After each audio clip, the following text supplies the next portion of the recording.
नमस्कार दोस्तों, मैं योग गुरु दीपिका शर्मा आपके अपने चैनल योग वर्चस्व में आपका स्वागत करती हूँ। आज हम एक ऐसे आसन के बारे में जानेंगे जिसको करने में कोई रेस्ट्रिक्शंस नहीं है, जिसको आप खाना खाने से पहले बाद किसी भी समय कर सकते हैं। यह एक ऐसा सिंगल आसन है जिसे किसी भी समय किया जा सकता है। आपने इस स्थिति को तो कहीं ना कहीं देखा ही होगा, और अगर नहीं देखा है तो सुना होगा, और वो भी सुना भी नहीं है तो आज आप मेरे सामने इस स्थिति को देख लीजिए, इस वीडियो के द्वारा जान लीजिए।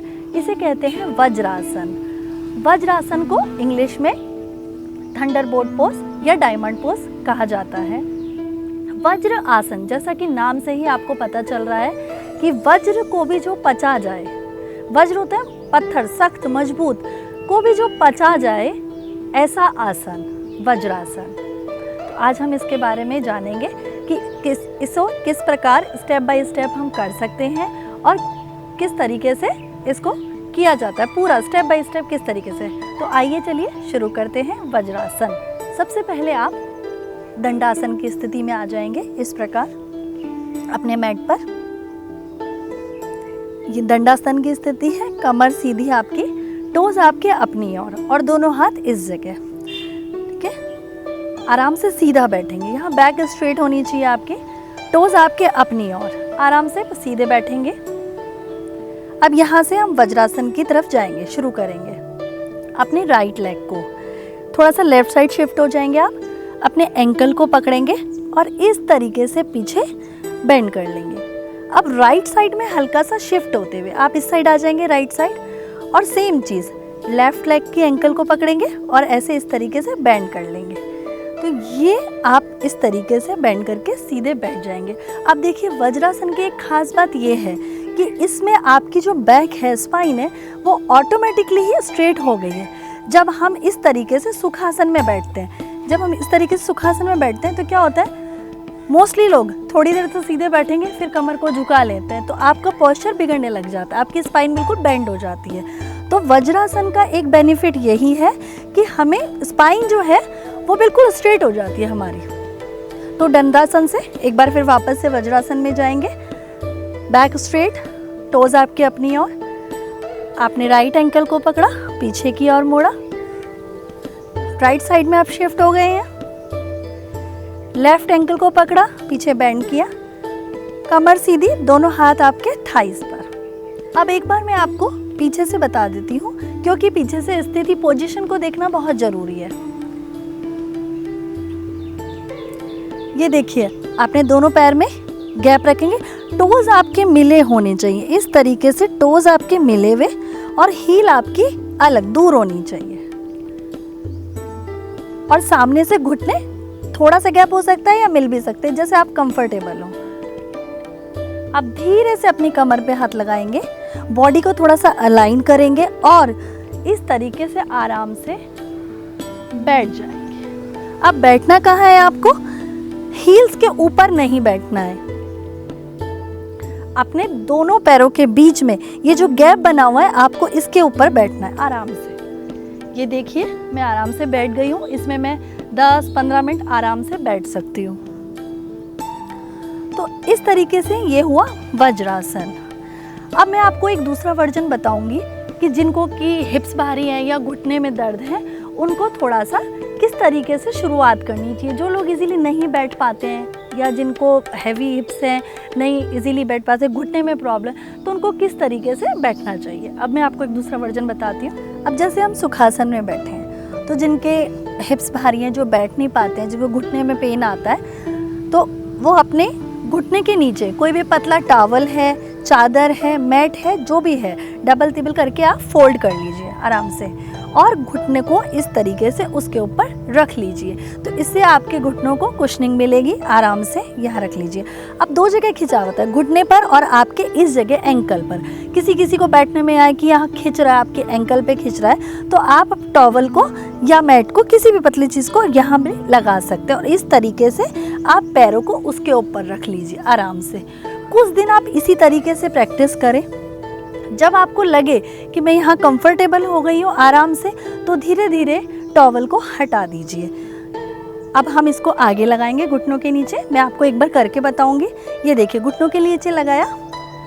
और जिनको पीछे बैठने में दिक्कत होती है, जब आप पूरे बैठेंगे तो खिंचाव होगा, कई लोग नहीं बैठ पाते हैं, हैवी थाइज है तो नहीं बैठ पाते, तो कोई भी पतला पिलो आराम से आप लेंगे इस तरीके से और दोनों पैरों के बीच में, यहाँ देखिए इस तरीके से आराम से रखेंगे दोनों पैरों के बीच में और सीधा आराम से इस तरीके से बॉडी को अलाइन करके कमर सीधी, गर्दन सीधी, आराम से दोनों हाथ थाइस पे और बैठ जाएंगे। धीरे धीरे जब आपको आदत हो जाएगी, इसमें पैर आपकी नसें खुलने लगेंगी, तो आप धीरे धीरे अपने पिलो को हटा दीजिएगा। देखिए किसी भी आसन को अगर हम करते हैं और उसका ये पता रहता है कि इसका हमारी बॉडी पे क्या इफेक्ट है, क्यों करना चाहिए, तो उसको करने का आपको मोटिवेशन मिलेगा। जब पता होता है किसी भी चीज़ को कि हम क्यों कर रहे हैं, इससे क्या बेनिफिट है, तो उसको करने का मोटिवेशन मिलता है कि हमें यार ये फ़ायदा मिलेगा, हमें करना चाहिए। तो वज्रासन को करने से सबसे पहली चीज़, जैसे मैंने आपको बताया कि आपकी स्पाइन तो स्ट्रेट होगी ही होगी। स्पाइन स्ट्रेट रहेगी तो आपका पोस्चर सही होगा, कमर दर्द की समस्या नहीं होगी, पोस्चर सही होगा।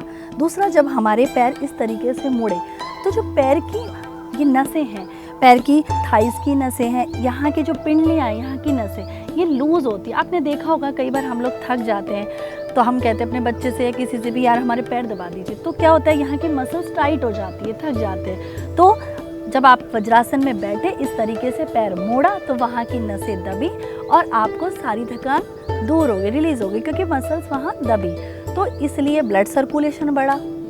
तो आपके पैरों की स्ट्रेंथनिंग के लिए, आपके पूरे थाइस की स्ट्रेंथनिंग के लिए भी बहुत ही अच्छा आसन है।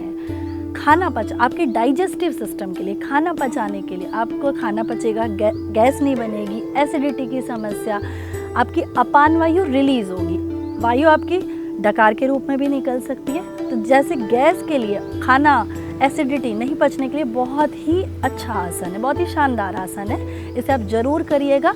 आप अपने इसे अपने पैकेज में, जो भी आप सुबह थोड़ी एक्सरसाइज करते हैं, अपने पैकेज में डालिएगा इसे आसन। और अपने अनुभव से मैं आपको बता रही हूँ कि बहुत ही अच्छा आसन है, इसको करने से आपको असीम लाभ प्राप्त होंगे। अब जैसे कि हमने अपनी स्पाइन पे आ गया इसका इफेक्ट, आपने पेट पे देख लिया, अब इसका इफेक्ट कहाँ आता है? आपका ब्लड सर्कुलेशन में। खाना किस तरीके से पचा, खाना क्यों पचा हमारा? देखिए खाना पचने के लिए ऑक्सीजन की ज़रूरत होती है। अब खाना हमारा पचा तो जब हमने वज्रासन में बैठ लिया, पैर इस तरीके से मोड़ लिए, तो यहाँ लॉक लग गया, एक लॉक है। ब्लड का जो सर्कुलेशन है वो पैर, ब्लड का जो फ्लो है वो नीचे न जाकर यहीं रुक गया, और जो हमें ऑक्सीजन खाना पचाने के लिए चाहिए थी वो उस आवश्यकता से अधिक मिली। तो खाना पचाने के लिए ज़्यादा मेहनत हमारे शरीर को, ऑर्गन को नहीं करनी पड़ेगी, इसलिए वज्रासन खाना पचाने में सहायक है। और जो महिलाओं को पीरियड संबंधी दिक्कत रहती है, जो क्रैम्प्स आते हैं, महिलाओं को जो पीरियड्स के दिनों में क्रैम्प्स आते हैं, उसमें ये बहुत ही कारगर सिद्ध होता है, बहुत ही अच्छा लाभ देता है। तो इस आसन को जरूर करना चाहिए। पेल्विक रीजन में भी खिंचाव लाता है ये।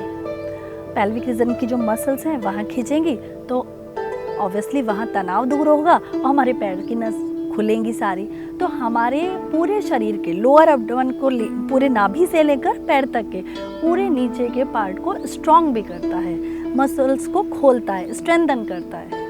तो जब इतना सा आसन है, बहुत ही इजी, तो हम क्यों ना करें इस आसन को, हमें ज़रूर करना चाहिए ये आसन।